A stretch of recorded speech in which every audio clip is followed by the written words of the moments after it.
Okay, let's break down some Patrick Mahomes film. He's getting a lot of criticism. I wanted to, the day after the game, rewatch his tape and say, okay, was he really bad? Was he really the issue? There certainly were some issues that he had, especially late in the game. But let's just go chronologically and let's talk about first the good work he did early on, and then let's talk about the bad work he did late in the game, and also what else went wrong, because it wasn't just his fault. So first, let's talk about this play, because this happened. This was a very real thing that we saw, and in fact, the interesting parallels between this game and last game, by last game, I mean the last time these two teams played each other, where when the Chiefs got off two hot starts in both of these games, a lot of times it was stuff like this. It was kind of these broken plays where you see the way this concept is supposed to work with Hill and Kelsey running over the middle. However, right when this play begins, what you're going to notice is that neither one is particularly that open. Mahomes could maybe try to hit Hill here, but that seems like a dangerous play because there also is a Cincinnati player who's just off screen there. So quite frankly,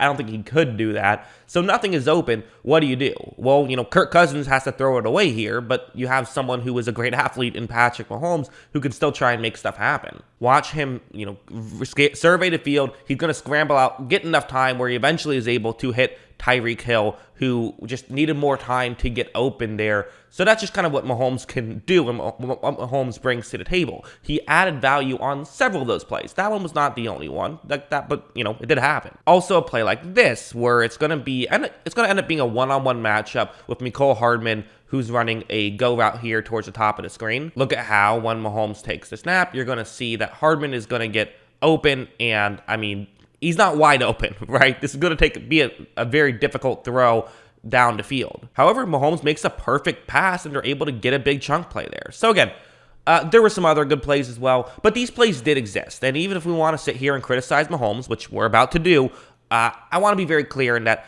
this was not a bad day from start to finish. This was a bad day from really 5 seconds left in the second quarter to finish. First, let's start off with, this was a big blow. The Bengals were, as you knew they would, they were starting to fight back. You knew they weren't going to go down without a fight. And this is just what you can't do. It's a 2nd down and 3, and this is part of why I predicted Kansas City to lose this game. Is the Bengals defense, the way they're set up, is they force you to methodically move down the field, and the Chiefs have not shown that they're great at doing that this season. They've had moments where they've done it well, but they've been very inconsistent at it, and we saw that inconsistency in this game. The way this play works, I believe this is actually supposed to be an RPO. At first, I thought it was a screen, but I think this is supposed to be an RPO.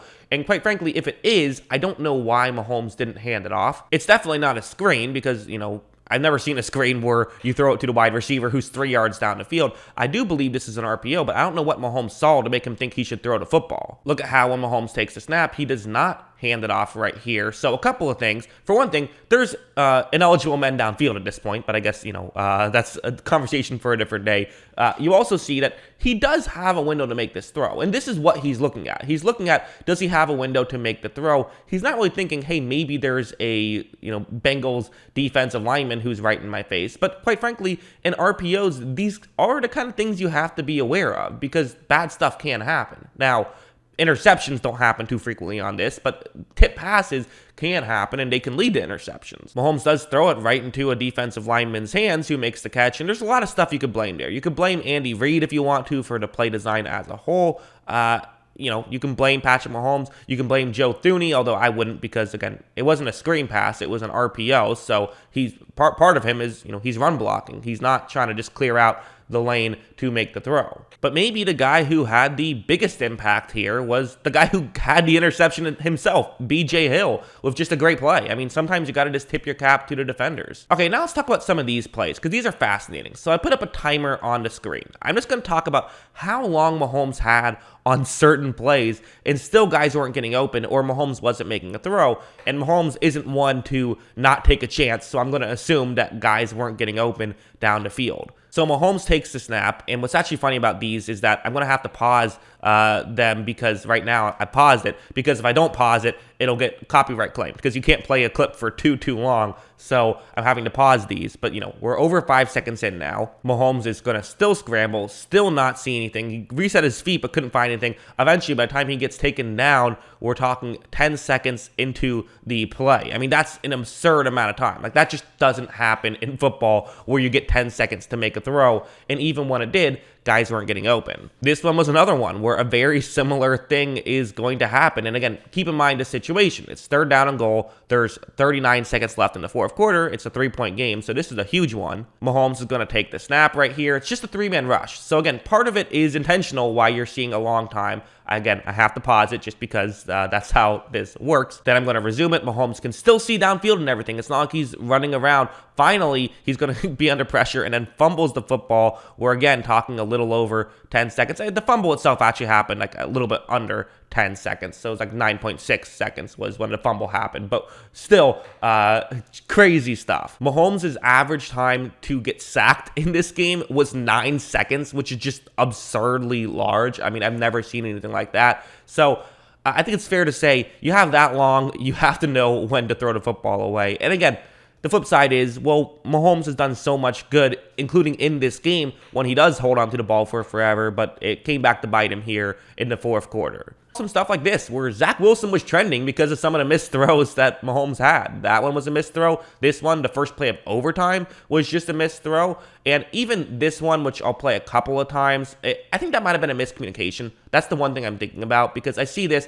I was wondering if he thought his receiver was just going to stop instead of keep going because, you know, that I think makes more sense. I can't imagine Mahomes just missed it that bad. And he even, you know, holds his hands up right after throwing. So I don't know if that's actually Mahomes' fault. I think that was probably the receiver's fault. But again, you want to be on the same page, you guys, in overtime. Finally, the last play to talk about, which is the last play of Mahomes' season, which is going to be an overtime interception. So those are never good. What's going to happen here on this play, though, is this is the play that actually worked earlier in the game. You saw Tyreek Hill get a big chunk play on something like this, and part of it is because, you know, he's going up against Von Bell one-on-one. That's a good situation. Now, there's safety help deep, but again, it's not like the safety is saying, okay, no matter what, I'm covering Tyreek Hill here. But what he is going to say is that, yeah, I should probably make sure I keep a, you know, conscious effort on Tyreek Hill, especially because we got burned in the first half a couple of times not doing that. Watch how right when this play begins, I mean, Hill got open right away. You can't cover Tyreek Hill one-on-one. You just can't. He's that good.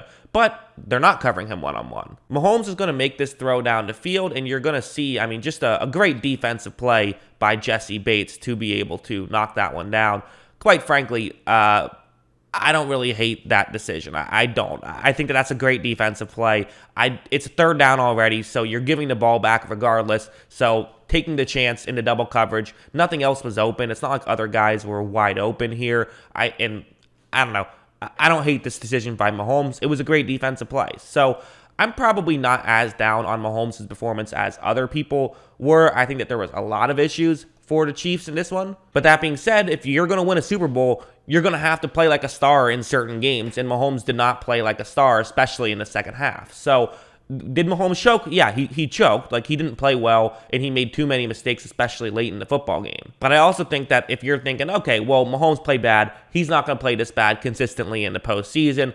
We'll write it off as one game. I'm sure he'll be fine in the future. I think you're ignoring the other issues with this Chiefs team. You learned things about the Chiefs this season. You learned that Mahomes can be inconsistent, and you learned that they need a third option desperately. We'll get that third option, and you should be in a lot better shape. But that's a big need they have to get, and they don't have a ton of cap space because not only the Mahomes contract, but the Chris Jones contract, although Frank Clark's contract can at least somewhat come off the books. So you're getting some stuff there. But yeah, that's what I think. What do you guys think? Let me know in the comments below. Always love hearing from you. And of course, as always, thanks for watching.